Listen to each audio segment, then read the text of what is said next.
Hello guys, today I'm going to show you something really special, really special. So I'm going to show you how to compose and how to sound unique, and we'll be using Jesus Mona Lisa as a case study. So let's watch this video just before we progress. Boom, boom, boom. Boom, boom, boom. Hey, shabba. Now, if you notice what he's doing, he's composing a sound.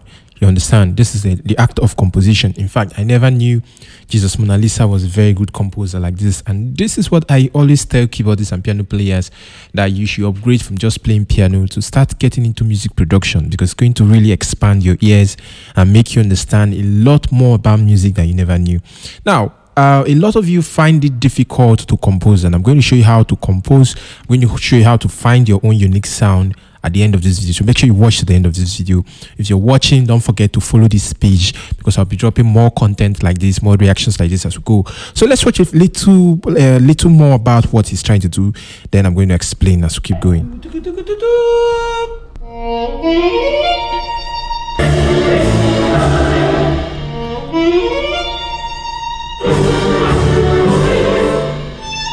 Now you see you see what's really happening now. That's cool. Now, what is the act of composition? Is when you try to create something unique. Now, I always say, when you want to sound like yourself, your uniqueness is what is going to stand you out.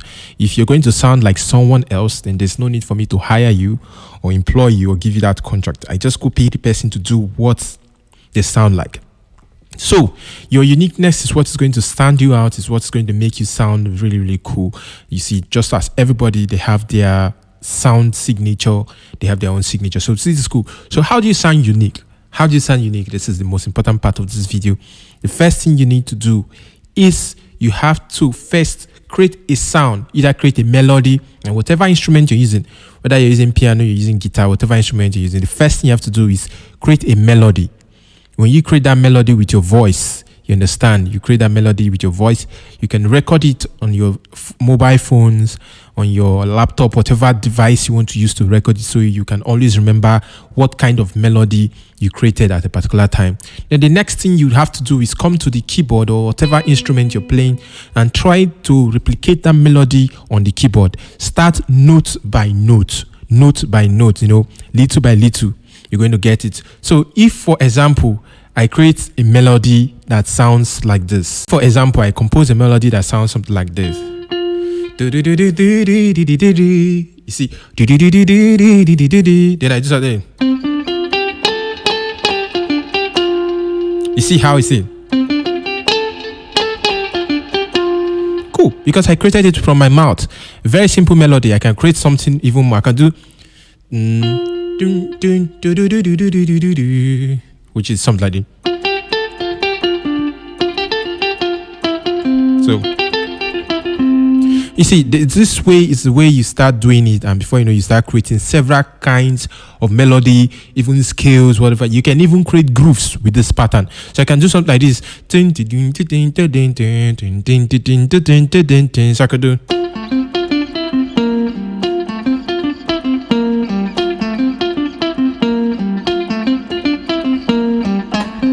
You see, in fact, I cannot overemphasize the importance of this. And what is the advantage of this? It makes you sound unique. Nobody's going to come out tomorrow and say you're sounding like someone. No, you're going to sound like yourself. I've created several thousands of grooves, several thousands of compositions with this style. It's cool. So anything, this is the ball game. The ball game is anything you can create from your heart, from your mind, you can play them in real life. That's it. Whatever thing that can come out from your mouth, you can play them. It can take you time. Give yourself time. 1 day, 2 days, 1 week, 1 month. You will surely play it. Remember to start slow. Anything you can play slow, you can play it very fast. You understand? So if I pick something like a melody and I do something,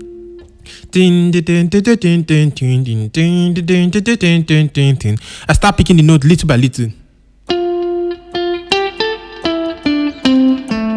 Then I increase speed.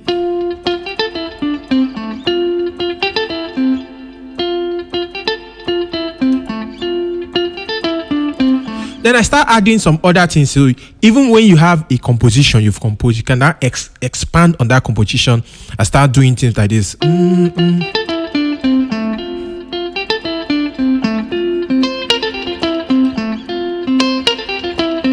I mean, I can go on and on and on, but we're going to stop here.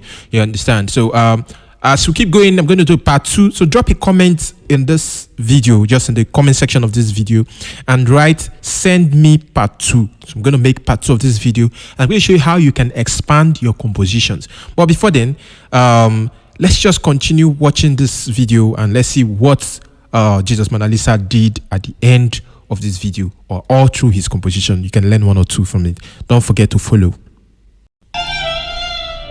Bum, bum, bum. Sounds quite good. Coffee. Wicked, wicked, wicked, wicked, wicked, wicked.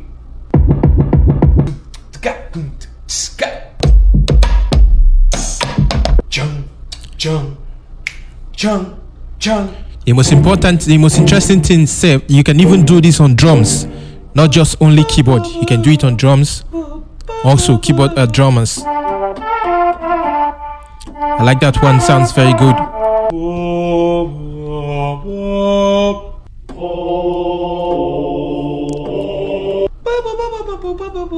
Sincerely, the effects and plugins Jesus Mona Lisa is using is awesome. I like it. This is very beautiful. These plugins are going to be very expensive. I'm not going to lie to you. It's going to be very expensive. They sound very realistic. But then I tell people, you should work on the way you play. It's not about the plugins you use. Plugins matters, VST matters, but if you don't sound unique, you're not sounding unique. So you can pack a lot of expensive plugin and sound like shit. That's the truth. So work on your style. If you want to sound like a lead guitarist, it's not about the lead guitar plugin you use or how real it sounds. It is the way you play it that makes it sound real, not your plugin. Understand? So if I do something like,